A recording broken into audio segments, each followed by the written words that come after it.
तो प्रधानमंत्री नरेंद्र मोदी पहले ही कह चुके हैं कि नोटबंदी काले धन के खिलाफ लड़ाई का आखिरी या ये कहिए ये आखिरी मंजिल नहीं है। इस लड़ाई को जीतने के लिए कई और कदम जो है वो उठाने होंगे। पीएम मोदी ने 2 दिन पहले ही यह संकेत दिए कि काले धन के खिलाफ जल्द ही नोटबंदी जैसा एक और बड़ा डिसीजन फैसला हो सकता है। 1000 और 500 की नोट के संबंध में किया गया निर्णय इस लड़ाई का एक महत्वपूर्ण पड़ाव है। ये लड़ाई का आखिरी मंजिल नहीं है। ब्लैक मनी पर प्रधानमंत्री नरेंद्र मोदी का डबल अटैक। अब फिर ये चिल्लाएंगे कि मोदी ने जल्दबाजी क्यों कर दी। 12 दिन बाद पीएम मोदी का एक और बड़ा सरप्राइज। अब इस सरकार ने आकर के समयानुकूल परिवर्तन किया और परिवर्तन करके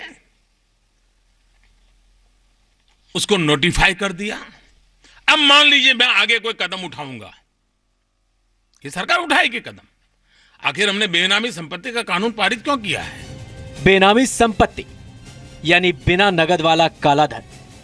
इसे आप काले धन के खिलाफ मोदी सरकार की लड़ाई का अगला पड़ाव भी कह सकते हैं।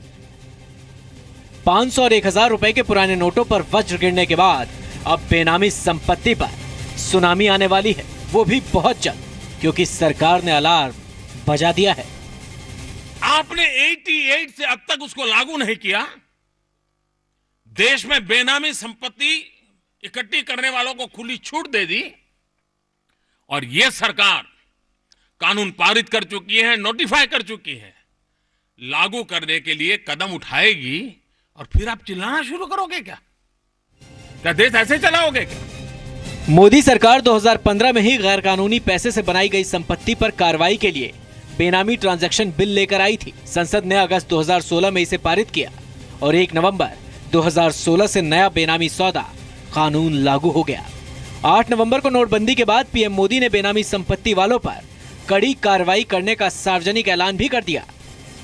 जो भी बेनामी संपत्ति होगी, दूसरे के नाम की संपत्ति होगी, हम कानूनन अब उस पर हमला बोलने वाले। नए साल में उम्मीद जताई जा रही है कि सरकार बेनामी संपत्ति वालों के खिलाफ कार्रवाई शुरू कर देगी। हम जानते हैं, आपको भी पता है कि दिल्ली के किसी बाबू का ये गोवा में फ्लैट बना हुआ है ना? मैं गोवा के बिल्डरों से मेरी शिकायत नहीं है, उनका तो काम है मकान बेचना। लेकिन गोवा में जिसकी 7 पीढ़ी में कोई गोवा रहता नहीं है, वो पैदा हुआ कहीं और, काम कर रहा है दिल्ली में, बड़ा बाबू है, फ्लैट खरीदा गोवा में। किसके नाम? खुद के नाम खरीदते हैं क्या? औरों के नाम से खरीदते कि नहीं खरीदते लोग? हमने कानून बनाया। एक अनुमान के मुताबिक देश में 30 लाख करोड़ की काली संपत्ति बनाई गई। इसमें से 50% रियल एस्टेट में लगाया गया। काली कमाई से बेनामी संपत्ति बनाने वालों में सबसे ज्यादा नेता, अफसर और कारोबारी शामिल हैं। पिछले 2 साल में जितने छापे पड़े हैं, उनमें से 45% बेनामी संपत्ति ब्यूरोक्रेट्स के पास मिली है। बेनामी संपत्ति के कारोबार पर रोक लगाए बिना काले धन का कैंसर खत्म नहीं होगा।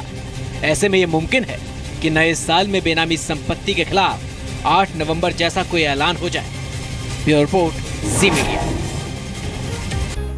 बात सिर्फ काले धन तक ही सीमित नहीं है ना कि उसके खिलाफ लड़ाई में प्रधानमंत्री नरेंद्र मोदी को अपनी स्पेशल फोर्स की पूरी मदद मिल रही हो और बस वही खत्म हो जाना है। हालांकि मोदी की लड़ाई सिर्फ काले धन से नहीं, आतंकवाद के खिलाफ भी है।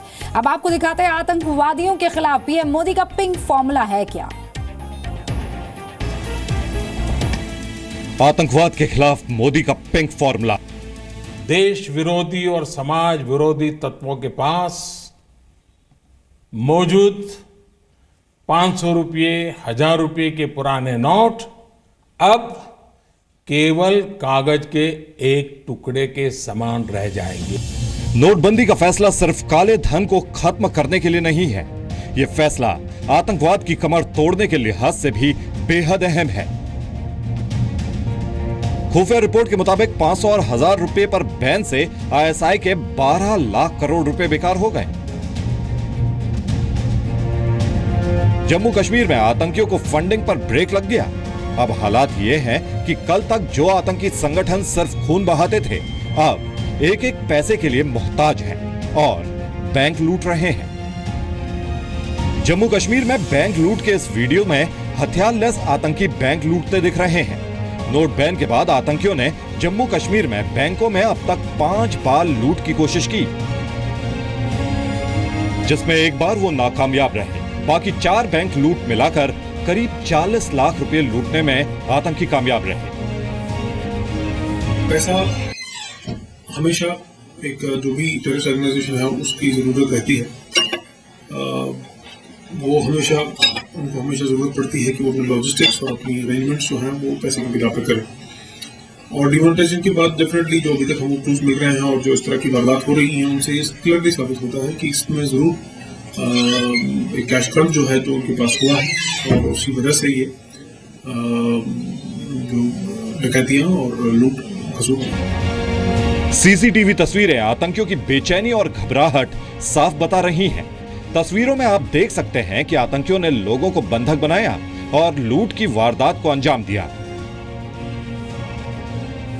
झल्लाहट में आतंकी ने कुछ लोगों को पैर से मारा और कुछ को बंदूकों से धकेला और अंततः वो बैंक लूटने में कामयाब रहे।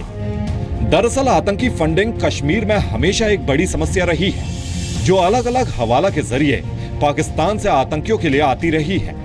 ज्यादातर आतंकी को पैसे 500 और 1000 रुपए के नोटों में दिए जाते थे, क्योंकि इसे लेना और ले जाना आसान होता था। लेकिन नोट बैन के बाद 500 और 1000 के नोट बर्बाद हो गए, जिससे आतंकियों को अचानक नकदी में कमी हो गई। जम्मू कश्मीर में आतंक की गतिविधियां कम हो गई। क्या आपने सोचा है कि इन आतंकियों को पैसा कहां से मुहैया होता है? सीमा पार के हमारे शत्रु जाली नोटों के जरिए, नकली नोटों के जरिए अपना धंधा भारत में चलाते हैं और यह सालों से चल रहा है। पुलिस के मुताबिक आतंकियों को नकदी की कमी की वजह से आतंकी खाना पीना, सिम कार्ड, मोबाइल फोन और रोजमर्रा के काम नहीं कर पा रहे थे, जिसकी वजह से अब वो लूट पर उतर आए हैं। ब्यूरो रिपोर्ट, जी मीडिया।